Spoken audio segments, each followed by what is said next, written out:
Hello everyone and welcome back to another video. So today in this video we'll talk about what is going on in the market, how we can plan the trade according to this market because market is very aggressive in this particular time frame. और जितनी भी pumping हुई थी उसको एक ही candle में इसने SVEEP out कर दिया. अगर आप देखोगे तो ध्यान से तो टॉप टू बॉटम इस सिंगल कैंडल ने रिप्रेजेंट करा है पूरा का पूरा 14,000 पॉइंट, मतलब 14% डंपिंग. ठीक है, डेली टाइम फ्रेम में देखोगे तो पूरा indecision candle market is not able to break the highs. तो ये ध्यान रखिएगा इस चीज़ को बहुत ज़्यादा. Okay, now let's talk about कि क्या हो रहा है अभी के टाइम फ्रेम पे. देखो 4 घंटे में अगर आप ध्यान से देखोगे तो आपको दिखेगा कि एक ट्रेंड लाइन है जिसको मार्केट ने ब्रेक डाउन नहीं किया अभी भी ये ट्रेंड लाइन के ऊपर है. अगर ट्रेंड लाइन की लेंथ नापोगे पूरी की पूरी ये वाली लेंथ, तो अभी तो बहुत बाकी है पंपिंग भाई मेरे, बहुत पंपिंग बाकी है अभी के टाइम फ्रेम पे. तो ऐसा तो है नहीं मार्केट सीधे सीधे डंप हो गया है. मार्केट में पॉसिबिलिटी है अभी भी पंप करने की, बिल्कुल है पॉसिबिलिटी. अब पॉसिबिलिटी है तो ट्रेड कैसे ले सकते हैं. देखो 1 आवर टाइम फ्रेम पे आपको वेट करना पड़ेगा कैरेक्टर शिफ्ट का, ठीक है, या फिर 15 मिनट टाइम फ्रेम पे आपको वेट करना पड़ेगा कैरेक्टर चेंज का. तो यहाँ अगर आप ध्यान से देखोगे तो यहाँ पे आपका ब्रेकअप स्ट्रक्चर हो जाएगा इस पर्टिकुलर एरिया पे, यहाँ पे होगा आपका चेंज ऑफ कैरेक्टर. ठीक है, सो आपको क्या वेट करना है, आपको वेट करना है कि या तो ये हाई टूट जाए या तो यहाँ से रिजेक्शन मिल जाए, सीधी बात है ना. ये आपका एरिया इंपॉर्टेंट है जो कि 99,500 के आसपास का एरिया है.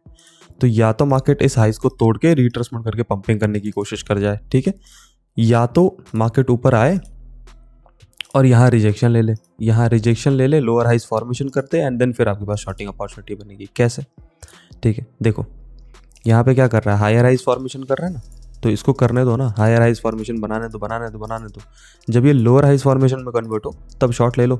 टारगेट क्या लगाओगे, यही लिक्विडिटी टारगेट होगा आपका, ठीक है, यही लिक्विडिटी आपका टारगेट होगा. लेकिन इसके लिए ये पैटर्न बनना जरूरी है, ठीक है. अगर नहीं होता तो फिर नहीं हो पाएगा ट्रेड आपसे, ठीक है. ध्यान रखिएगा इस चीज़ को. इथेरियम की बात करोगे तो Ethereum is fucking bullish in this particular time frame. उसने लिक्विडिटी हंटिंग नहीं, डिमांड एरिया पे गया था, उसके बाद पंपिंग कर रहा है, बढ़िया एकदम चीता हो गया है इथेरियम की बात करोगे तो ट्रेंड लाइन इसका ऑलरेडी ब्रेकआउट हो चुका है. नेक्स्ट टारगेट इथेरियम का सीधा था 4200, मतलब 4200 के आसपास है दोस्त, ठीक है. इसमें आपको फिर से वही चीज़, कल वाली पैटर्न, फिर से कल वाला सेम सिनेरियोस कि भाई इधर आएगा रीट्रेसमेंट करेगा तो पंपिंग करने की कोशिश करेगा, सिंपल है. यहाँ पे भी सेम पैटर्न, ठीक है. Let the market break the areas, ठीक है, ये ब्रेकआउट करने दो, रीट्रेसमेंट करने दो थोड़ा सा एंड देन फिर टारगेट लगाओ. कितना लगाओगे, 4200 का. जितने बार मौके मिले उतनी बार लॉन्ग उठाओ, इथेरियम में तो छोड़ना थोड़ी है इसको, ठीक है. Now let's talk about gold कि गोल्ड क्या कर रहा है. देखो गोल्ड में अभी भी बाइंग अपॉर्चुनिटी थी बट अब ये पूरी की पूरी फेलियर ही हो रही है, पूरी की पूरी, ठीक है. जितनी भी बाइंग अपॉर्चुनिटी थी सारी फेलियर होने लग रही है अब, ठीक है. अब ये डंप हो गया ना पूरा का पूरा, तो दैट्स द रीजन बैंड कि ये पूरा पैटर्न फेलियर हो गया. पैटर्न फेलियर हो गया तो अगर 1 आवर टाइम फ्रेम पे ऐसे ट्रेंड लाइन ड्रॉ करोगे आप, ठीक है, तो ये डंप भी कर रहा है और पंप भी कर रहा है. भैंस की आँख अजीब सा हो गया भाई गोल्ड, है ना. क्यों, क्योंकि डंप हो गया एंड देन पूरी रिकवरी हो रही है, ठीक है. फिर इसमें वही वेट करना पड़ेगा आपको कि हाइस टूट जाए या फिर कुछ हो जाए, उसके बाद ही कुछ बनेगा, या फिर यहाँ से रिजेक्शन लेके फिर से नीचे आ जाए, मतलब लोअर हाइस फॉर्मेशन बन जाए यहाँ पे. तो आप यहाँ पे क्या वेट कर लो, यहाँ पे वेट कर लो कि लोअर हाइस फॉर्मेशन बने तो फिर आपके पास कुछ बनेगा.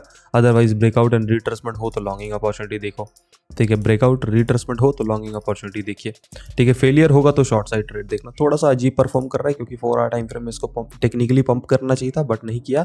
ब्रेकडाउन कर रहा है, डिमांड एरिया भी तोड़ चुका है, फिर भी मार्केट ऊपर जा रहा है. थोड़ा सा कंफ्यूजिंग तो है, ठीक है. तो थोड़ा केयरफुल होकर ही ट्रेड करना है इसमें. Now let's talk about Solana कि सोलाना क्या कर रहा है. देखो सोलाना अभी भी स्ट्रांग है, ठीक है. सोलाना कोशिश तो यही कर रहा है जो कल रात भी बताया था आपको, कल भी यही चीज़ बताई थी, आज भी यही बताऊंगा कि 1 आवर टाइम फ्रेम में अगर आप ध्यान से देखोगे इसको तो ये अभी भी ये ट्रेंड लाइन ब्रेकआउट करने की मूड में ही है, ठीक है. अब ये ट्रेंड लाइन ब्रेकआउट करने के मूड में है तो क्या बढ़िया मोमेंटम दिखाएगा ये, है ना.